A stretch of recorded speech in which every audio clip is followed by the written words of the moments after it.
ఒక IAS officer 35 సంవత్సరాలు ఉద్యోగం చేసిన ఆఫీసరు నిన్న ఒక ట్వీట్ పెట్టాడు.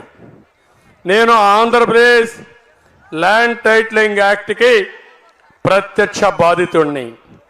కృష్ణా జిల్లా విన్నకోట గ్రామంలో చనిపోయిన నా తల్లిదండ్రుల పట్టా భూముల్ని ముటీషన్ చేసేదానికి రెవెన్యూ అధికారులు నిరాకరించారు.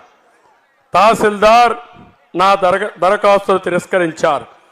ఆర్డీఓ పోస్ట్ ద్వారా పంపిన పత్రాలు తెరవకుండానే తిరిగి ఇచ్చేశారు.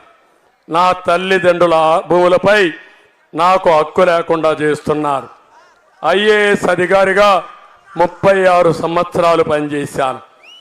ఆంధ్రప్రదేశ్ రాష్ట్రానికి సేవలు అందించాను. ఒక అధికారికి ఈ బాధలుంటే సామాన్య రైతుల బాధలేంటని ఒక మెసేజ్ పెట్టాడు. మాజీ రెవెన్యూ సెక్రటరీకే ఈ పరిస్థితి, చీఫ్ సెక్రటరీకే ఈ పరిస్థితి. అందుకే నేను మిమ్మల్ని అడుగుతున్నా, ఈరోజు మీరందరిలో కూడా స్ఫూర్తి రావాలి.